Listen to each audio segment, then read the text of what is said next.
பூச்சியே, நீ ஒன்றுக்கும் கலங்கி விடாதே.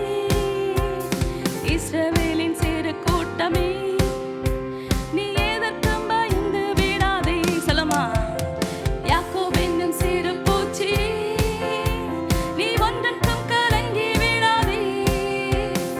இஸ்ரவேலின் சிறு கூட்டமே, நீ எதற்கும் பயந்து விடாதே. உன்னை உண்டாக்கினவர், உன்னை சிருஷ்டித்தவர், உன் முன்னே நடந்து செல்கிறார். உன்னை உண்டாக்கினவர், உன்னை சிருஷ்டித்தவர், உன் முன்னே நடந்து செல்கிறார். தீங்கு உன்னை ஒன்றும் செய்யாது, தீங்கு உன்னை ஒன்றும் செய்யாது. யாக்கோப் என்னும் சிறு பூச்சியே, நீ ஒன்றுக்கும் கலங்கி விடாதே. இஸ்ரவேலின் சிறு கூட்டமே, நீ எதற்கும் பயந்து விடாதே. அழைத்தவர் உன்னை கைவிடுவதில்லை, தெரிந்தவர் விட்டு விடுவதில்லை. பெயர் சொல்லி அழைத்த தேவன் நம்மை மகிமைப்படுத்துவார்.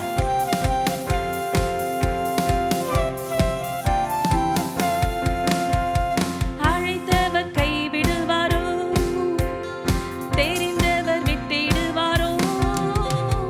அழைத்தவர் கைவிடுவாரோ, தெரிந்தவர் விட்டிடுவாரோ.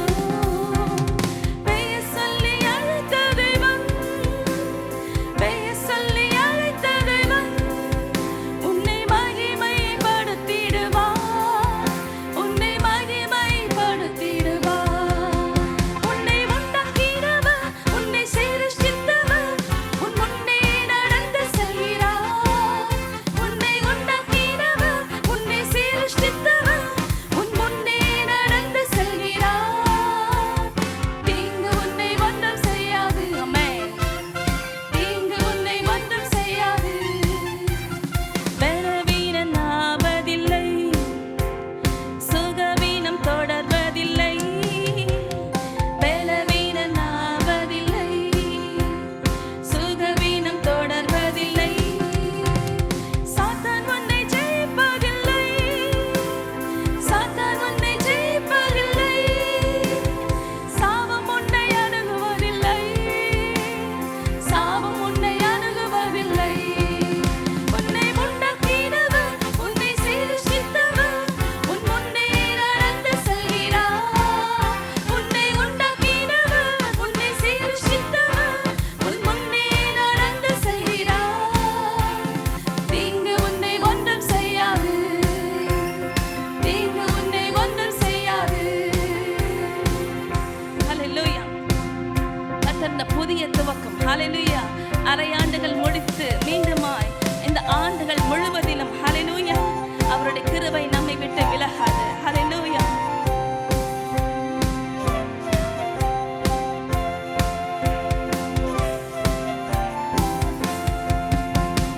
வியாதிகள் வருவதில்லை, வாதைகள் தொடர்வதில்லை. வியாதிகள் வருவது சேர்ந்து சொல்லாமா, வாதைகள் தொடர்வதில்லை. ஆண்டுகள் முடிவதில்லை,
உனக்கு நான் உன்னை புதிதும் கூர்மையுமான பற்களுள்ள எந்திரமாக்குகிறேன். ஹல்லேலூயா. நீ மலைகளை மிதித்து நொறுக்கி குன்றுகளை பதருக்கு ஒப்பாக்கி விடுவாய். Hallelujah. Praise the lord. So கர்த்தர் நல்லவர். இந்த மாலை வேளையில் கூட நாம் தேவனுடைய வார்த்தைகளை தியானிக்கும்படியாக இந்த இடத்துல நாம் கூடி வந்திருக்கிறோம். ஸோ இந்த மாலை வேளையில் நாம் அப்போஸ்தல நடபடிகளிலிருந்து பரிசுத்த ஆவியானவர் அப்போஸ்தலர்கள் மூலமாய் செய்த அற்புதங்களையும் அடையாளங்களையும் அதிகமாய் தியானித்து வருகிறோம். அநேக அற்புதங்கள், அடையாளங்கள், தெய்வீக சுகங்கள், மரித்தோரை உயிர்த்து எழுப்பின நல்ல சம்பவங்கள் அப்போஸ்தல நடபடிகளில் இருந்தது. அப்போஸ்தல நடபடிகள் பரிசுத்த ஆவியானவரின் நடபடிகள் என்றும் அழைக்கப்படுகிறது. ஏனெனில் முழுமையாக பரிசுத்த ஆவியானவர் அப்போஸ்தலர்களை ஆட்கொண்டு அவர்களை அற்புதங்களை செய்கிறவராக, அடையாளங்களை நடத்துபவர்களாக அவர் பயன்படுத்தினார். ஸோ இந்த இடத்திலும் கூட நாம் அப்போஸ்தலர் 28வது அதிகாரத்திலிருந்து ஒரு சம்பவத்தை நாம் இந்த நாளிலே தியானிக்க இருக்கிறோம். பவுல் அந்த இடத்தில் ஒரு கப்பர் பயணத்தில் இருந்த பொழுது ஒரு புயலில் மாட்டிக்கொண்டு அந்த புயலில் இருந்து தப்பித்து மெலித்தா என்கிற ஒரு தீவுக்கு ஒரு சிலரோடு கூட கடந்து வருகிறார். அந்த கப்பல் அந்த புயல் நேரத்தில் மெலித்தா என்கிற அந்த தீவில் அது ஒதுங்கின பொழுது அங்கு இருந்த அந்த தீவார் கப்பலில் இருந்த அத்தனை பேரையும் மிகவும் அன்போடு கூட நடத்தி அந்த இடத்தில் நல்ல மழை, நல்ல குளிர், அந்த இடத்தில் அவர்களை அன்பாக நடத்தினார்கள். குளிருக்கான நெருப்புகளை மூட்டி நல்ல உணவுகளை கொடுத்து அவர்களுக்கு தேவையான வசதிகளை செய்து கொடுத்து அவர்களை நன்றாக அன்பாக கவனித்து கொண்டனர். கப்பல் சேதத்தில் புயலில் மாட்டிக்கொண்ட பவுல் தன்னுடைய ஜீவன் காப்பாற்றப்பட்டு இந்த மெலித்தா தீவிற்கு வருகிறார். ஸோ அவரோடு கூட அநேகரும் இருக்கிறார்கள். அங்கு குளிர் காயும்படியாக போடப்பட்ட நெருப்பில் விறகுகளை எடுத்த பவுல் நெருப்பில் போட முயன்ற பொழுது அந்த விறகுகளின் நடுவில் இருந்த ஒரு விரியன் பாம்பு, ஒரு விஷம் நிறைந்த ஒரு விரியன் பாம்பு, அந்த பாம்பு அந்த பவுலின் கரங்களை கவ்வி கொண்டது. அந்த விரல்களை கவ்வி கொண்ட பொழுது அந்த தீவார் இவன் கப்பலில் வந்த பொழுது புயலினால் மரிக்க இருந்தவன் காப்பாற்றப்பட்டான் என்று நினைத்தோம். ஆனால் இவன் கொலை பாதகன், இவன் நல்லவன் அல்ல. எனவே பாம்பு அவனை கொத்தி இவன் மரிக்கப் போகிறான் என்று அவர்கள் எதிர்பார்க்கிறார்கள். ஸோ அவனை அந்த இடத்துல அந்த பாம்பு கொத்தி விடும், அவன் மரித்து போய் விடுவார் என்று அந்த தீவார் அதை பார்த்து கொண்டிருக்கிறார்கள். ஆனால் அந்த இடத்திலே நாம் பார்க்கிற ஒரு காரியம் 28வது அதிகாரம் 4வது வசனம், அவன் அந்த பூச்சியை தீயிலே உதறி போட்டு ஒரு தீங்கும் அடையாதிருந்தான்.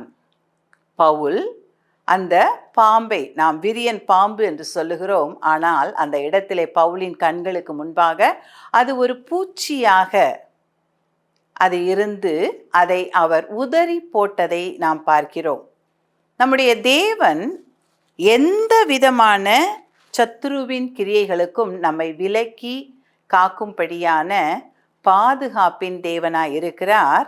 அதேபோல் சர்ப்பங்களையும் தேள்களையும் மிதிப்பீர்கள், ஆனால் அவைகள் உங்களை ஒன்றும் செய்ய முடியாது என்று சொல்லி அந்த அதிகாரத்தை தேவன் தன்னுடைய பிள்ளைகளுக்கு கொடுத்திருக்கிறார். லூக்கா 10வது அதிகாரம் 19வது வசனத்தில் நாம் பார்க்கிறோம், இதோ சர்ப்பங்களையும் தேள்களையும் மிதிக்கவும். அந்த இடத்துல பார்க்கிற காரியம், சர்ப்பங்களையும் தேள்களையும் மிதிக்கவும் சத்துருவினுடைய சகல வல்லமையையும் மேற்கொள்ளவும் உங்களுக்கு அதிகாரம் கொடுக்கிறேன், ஒன்றும் உங்களை சேதப்படுத்த மாட்டாது. தேவன் தன்னுடைய பிள்ளைகளுக்கு கொடுத்திருக்கிற அதிகாரமாக இது இருக்கிறது. சர்ப்பங்களையும் தேள்களையும் மிதித்தாலும் அது உங்களை தீண்டினாலும் நீங்கள் அதை மிதித்து போடுவீர்கள், அது உங்களை சேதப்படுத்தாது என்கிற அந்த அதிகாரத்தை நமக்கு தேவன் கொடுத்திருக்கிறார். ஆம், ஆண்டவர் நமக்கு சத்ருவின் மேல் அதிகாரத்தை கொடுத்திருக்கிறார். சத்துருவினுடைய எல்லா வல்லமைகளையும் மேற்கொள்ளும்படியான அதிகாரத்தை கொடுத்திருக்கிறார். ஏனெனில் இயேசு பிசாசை சிலுவையிலே வெற்றி சிறந்தார். அவனுடைய தலையை நசுக்கி போட்டு அவனுடைய எல்லா அதிகாரங்களையும் உரித்து போட்டு அவனை அந்த சிலுவையிலே எந்த அதிகாரமும் வல்லமையும் இல்லாத நிராயுதபாணியாக அவனை அந்த இடத்திலே நிறுத்தினதை நாம் பார்க்க முடிகிறது. கொலோசியர் 2வது அதிகாரம் 14, 15 வசனங்கள், நமக்கு எதிரிடையாகவும் கட்டளைகளால் நமக்கு விரோதமாகவும் இருந்த கையெழுத்தை குலைத்து அதை நடுவில் இராதபடிக்கு எடுத்து சிலுவையின் மேல் ஆணி அடித்து துரைத்தனங்களையும் அதிகாரங்களையும் உரிந்து கொண்டு வெளியரங்கமான கோலமாக்கி அவைகளின் மேல் சிலுவையிலே வெற்றி சிறந்தார். ஹல்லேலூயா. இயேசு சிலுவையிலே பிசாசினுடைய எல்லா அதிகாரத்தையும் அவர் உரிந்து கொண்டு அவர் வெற்றி சிறந்ததினால் அந்த வெற்றி நமக்கு சொந்தமாயிருக்கிறது. அவருடைய பிள்ளைகளாகிய நமக்கு அந்த அதிகாரம் கிடைத்திருக்கிறது. ஸோ இந்த இடத்துல பவுல் அந்த அதிகாரத்தின் நிமித்தம்தான் செயல்படுகிறதை நாம் பார்க்கிறோம். மரணம் பவுலை தொடர்ந்து கொண்டே வந்தது, ஆனால் தேவன் அவரை தொடர்ந்து காத்து கொண்டே வந்தார். எந்த இடத்திலும் சத்துருவினால் பவுலை மேற்கொள்ள முடியாதபடிக்கு தேவனுடைய பாதுகாப்பு, தேவனுடைய நடத்துதல், தேவனுடைய கிருபை பவுலோடு கூட இருந்து வந்ததை நாம் அந்த இடத்திலே பார்க்க முடியும். பின்பு அந்த தீவின் முதலாளியாக எண்ணப்பட்ட புபிலியு என்கிற மனுஷன், இந்த மனுஷனுடைய தகப்பனார் வியாதிப்பட்டு அந்த தீவில் இருக்கிறார். ஸோ இங்கு உயிர் தப்பின இந்த பவுல் அந்த மனிதனை, வியாதிப்பட்ட அந்த மனிதனை பார்த்து 8வது வசனத்தில் நாம் பார்க்கிறோம், பவுல் அவனிடத்திற்கு போய் ஜெபம் பண்ணி அவன் மேல் கைகளை வைத்து அவனை குணமாக்கினான். ஒரு கைதியாக உயிர் தப்பி பிழைக்கும்படியாக கடந்து சென்ற அந்த தீவிலும் பவுல் தன்னுடைய ஊழியத்தை தொடர்ந்து செய்கிறதை நாம் பார்க்கிறோம். அவருடைய உயிரே அங்கு ஆபத்தில் இருக்கிறது. ஆனால் அவர் அந்த நேரத்திலும் கூட மற்றவர்களுடைய அந்த வியாதியின் நிமித்தம் பலவீனப்பட்டு கிடந்த அந்த மனிதனை அவர் சுகப்படுத்துகிறதை பார்க்கிறோம். சுகப்படுத்துகிறார். அவர் அதை சுகப்படுத்தினதை பார்த்த அந்த தீவில் இருந்த அநேகர், 9வது வசனம், இது நடந்த பின்பு தீவிலே இருந்த மற்ற வியாதிக்காரரும் வந்து குணமாக்கப்பட்டார்கள்.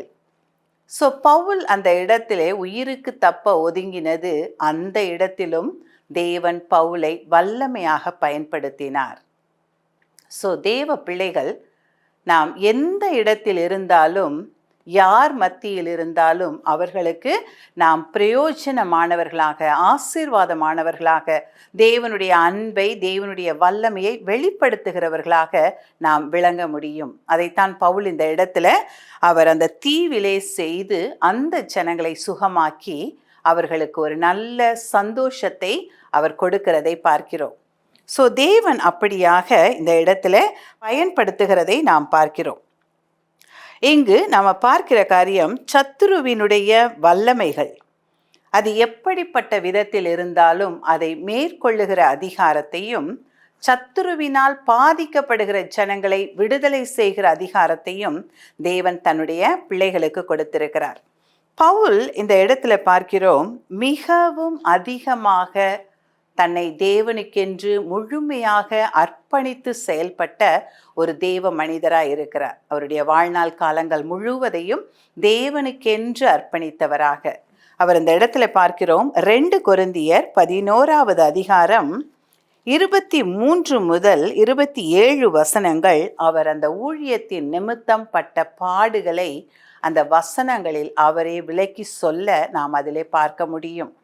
சொல்லுகிறார் அந்த இடத்துல, நான் அதிகமாய் பிரயாசப்பட்டவன், அதிகமாய் அடிப்பட்டவன், அதிகமாய் காவல்களில் வைக்கப்பட்டவன் என்று சொல்லி அங்கு ஒரு பட்டியலை அவர் கொடுக்கிறார்.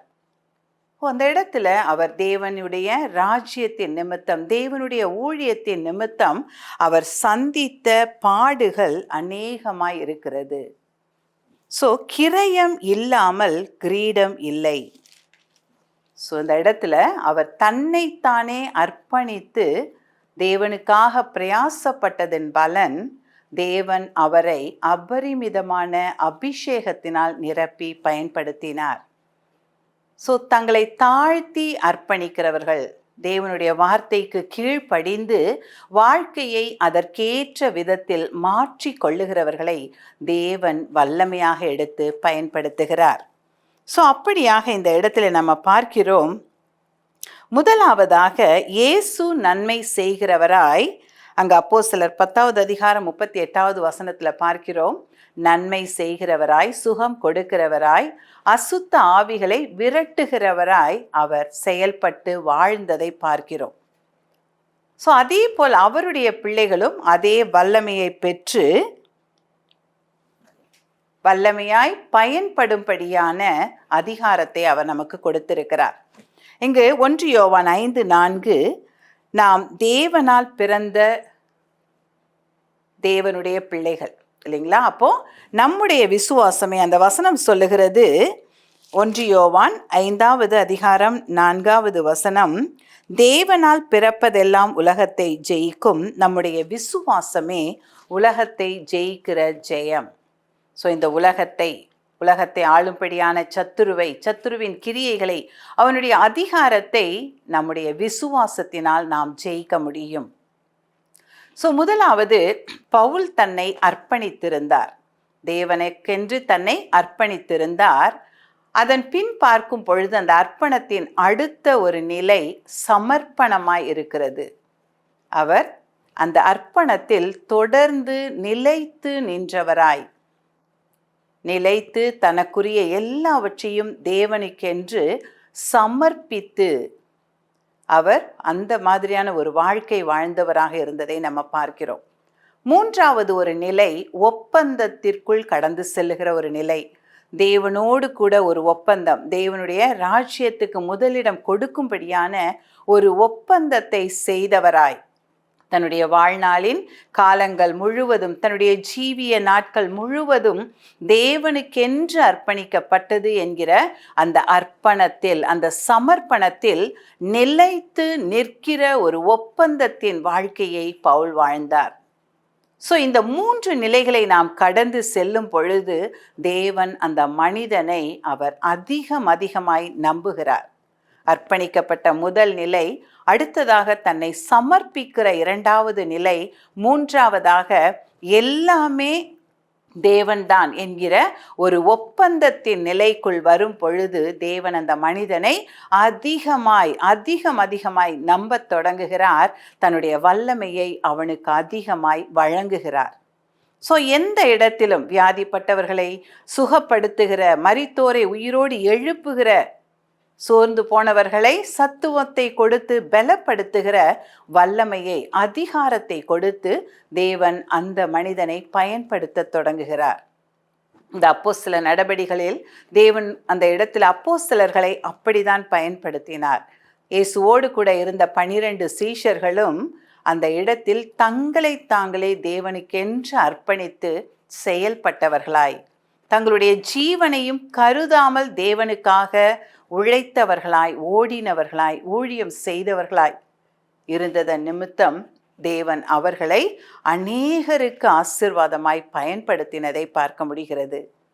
ஸோ தேவன் அப்படி பயன்படுத்தினவர்களை அவர் இந்த இம்மையில் மாத்திரம் அல்ல, அவர் மறுமையிலும் கூட எப்படி அவர்களை கனம் பண்ணுகிறார் என்பதை இந்த இடத்துல வெளிப்படுத்தின விசேஷம் 21வது அதிகாரம் 14வது வசனத்தில் நாம் பார்க்க முடியும். இங்கு இப்போது இருக்கிற வானம் பூமி எல்லாமே அழிந்து போய் ஒரு புதிய வானம் புதிய பூமி அந்த இடத்திலே உருவாக்கப்பட்ட ஒரு காலமாக இருக்கிறது. அங்கு அந்த புதிய எருசலேம், அந்த நகரின் மதிலுக்கு 12 அஸ்திபார கற்கள் இருந்தன. அவைகள் மேல் ஆட்டுக்குட்டியானவருடைய 12 அப்போஸ்தலரின் 12 நாமங்களும் பதிக்கப்பட்டிருந்தன. ஸோ இந்த இடத்துல தேவனுக்காக தங்களை அர்ப்பணித்து ஜீவித்த இந்த 12 சீஷர்களுடைய பெயர்களும் அந்த புதிய எருசலேம் நகரத்தின் 12 அஸ்திபார கற்களுக்கு பெயர்களாக பொறிக்கப்பட்டிருந்தன. தேவன் தமக்கென்று, தம்முடைய ஊழியத்திற்கென்று உழைக்கிறவர்களை, அர்ப்பணித்து செயல்படுகிறவர்களை தேவன் ஒருபோதும் மறந்து போவது கிடையாது. அந்த இடத்துல என்னை விருதாவாய் தேடுங்கள் என்று கர்த்தர் சொன்னது கிடையாது. அவர் தம்மை தேடுகிறவர்களுக்கு பலன் அளிக்கிறவராய் இருக்கிறார். ஸோ அப்படியாக தங்களையே அர்ப்பணித்து தங்களுடைய ஜீவனையும் பாராமல் தேவனுடைய ராஜ்யத்திற்காக ஓடி ஓடி ஊழியம் செய்த இவர்களை தேவன் இந்த இம்மையில் மாத்திரம் அல்ல, மறுமையிலும் அவர் கனம் பண்ணுகிறவராய். ஒருவன் எனக்கு ஊழியம் செய்தால் பிதாவானவர் அவனை கனம் பண்ணுவார் என்று சொல்லி வார்த்தையை நாம் பார்க்கிறோம்.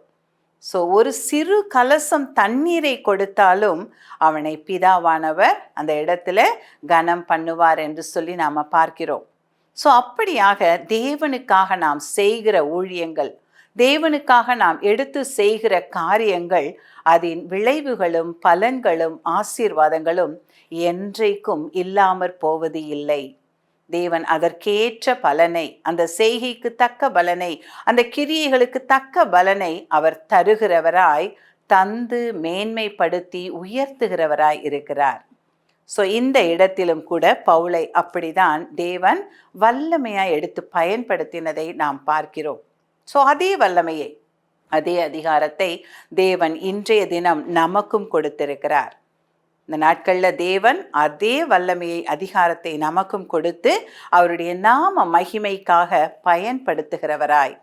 ஸோ இதனால் நாம் செய்ய வேண்டிய காரியம் ஒரு முழுமையான ஒரு அர்ப்பணிப்புக்குள் கடந்து வருகிற ஒரு வாழ்க்கை, அந்த அர்ப்பணத்திலே தொடர்ந்து நிலைத்திருக்கிற ஒரு சமர்ப்பணத்தின் நிலையிலும் தேவனோடு கூட ஒரு ஒப்பந்தத்தின் நிலையிலும் நாம் இருக்க வேண்டியது அவசியமாக இருக்கிறது. ஸோ இந்த நேரத்தில் நம்மை நாமே தாழ்த்தி இந்த நேரத்தில் ஜெபிக்கலாமா? தேவன் நம்மை பேர் சொல்லி அழைத்திருக்கிறார். இந்த மாதத்தில் நமக்கு கொடுத்த வாக்குத்தத்தத்தின் படியாக போர் அடிக்கிறதற்கு நம்மை புதிதும் கூர்மையுமான பற்களுள்ள யந்திரமாய் மாற்றி பயன்படுத்துவேன் என்று சொன்ன தேவன் இந்த நேரத்தில் அவருக்கு நம்மை அர்ப்பணிக்கும் பொழுது அவர் நம்மை புதிய கிருபைகளை, புதிய பலனை, புதிய சத்துவத்தை, புதிய ஞானத்தை கொடுத்து புதிய வழிகளை திறந்து நம்மை அநேகருக்கு ஆசீர்வாதமாய் பயன்படுத்த வல்லவராய் இருக்கிறார். உயிர் தப்ப ஓடின அந்த இடத்திலும் பவுல் தேவனுடைய ஊழியத்தை, தேவனுடைய அற்புத அடையாளங்களை, தேவனுடைய அன்பை வெளிப்படுத்தினது போல கடந்து செல்லுகிற ஒவ்வொரு இடத்திலும், சந்திக்கிற ஒவ்வொருவர் மனுஷர் மத்தியிலும் தேவனுடைய அன்பை எடுத்து செல்லுகிற, போரடிக்கிற புதிய கூர்மையும் புதிதுமான ஒரு யந்திரமாக நாம் பயன்படும்படியாக இந்த நேரத்தில் நம்மை தாழ்த்தி நாம் செபிக்கலாமா? நன்றி செலுத்துகிறோம் ஆண்டவரே, நன்றி செலுத்துகிறோம் ஆண்டவரே. அப்பா தேவன், நீர் எங்களை ஆண்டவரே போர் அடிக்கிறதற்கு புதிதும் கூர்மையுமான பற்களுள்ள யந்திரமாய் மாற்றி பயன்படுத்தும்படியாக இந்த மாதத்துல எங்களோடு கூட இடைப்பட்டு இருக்கிறீர் ஆண்டவரே. எங்களை எடுத்து பயன்படுத்த நீர் இந்த நாட்கள்ல கூட வாஞ்சை உள்ளவராய் இருக்கிறீர் ஆண்டவரே. எங்களை அனுப்ப நீர் சித்தமாய் இருக்கிறீர் ஆண்டவரே. அப்படியாய் கடந்து செல்லும்படியாக எங்களை நாங்கள் தாழ்த்துகிறோம். ஏசாயா சொன்னாரே, யாரை நான் அனுப்புவேன்னு சொன்ன பொழுது இதோ நான் போகிறேன்னு சொன்னாரே. அப்படியாய் இந்த நாட்கள்ல உம்முடைய காரியமாய் நாங்கள் கடந்து செல்ல எங்களை நாங்கள் அர்ப்பணிக்கிறோம் ஆண்டவரே. எங்களுடைய எல்லாவற்றையும் உம்முடைய பாதத்திலே அர்ப்பணித்து அந்த அர்ப்பணத்திலே தொடர்ந்து நிலைத்திருக்கும்படியான அப்பா ஒரு அர்ப்பணித்தலுக்குள் நாங்கள் இந்த நேரத்திலே கடந்து வருகிறோம் ஆண்டவரே. எங்களையும் தேவன் எடுத்து பயன்படுத்துவீராக. அநேக ஜனங்கள் உண்டு ஆண்டவரே. அப்பா தேவையில் இருக்கிறவங்க உண்டு, வியாதியில் இருக்கிறவர்கள் உண்டு ஆண்டவரே. அவர்களுக்கெல்லாம் உம்முடைய அன்பை எடுத்து சொல்ல, உம்முடைய வல்லமையை விளங்க பண்ண எங்களையும் நீர் போரடிக்கிற புதிய கருவிகளாக பயன்படுத்த எங்களை நாங்கள் தாழ்த்துகிறோம், அர்ப்பணிக்கிறோம். ஏற்றுக்கொண்டு எங்களை வழி நடத்துவீராக. எல்லா துதியையும் கனத்தையும் உமக்கே செலுத்தி இயேசுவின் நாமத்தில் ஜெபிக்கிறோம் நல்ல பிதாவே. ஆமென்.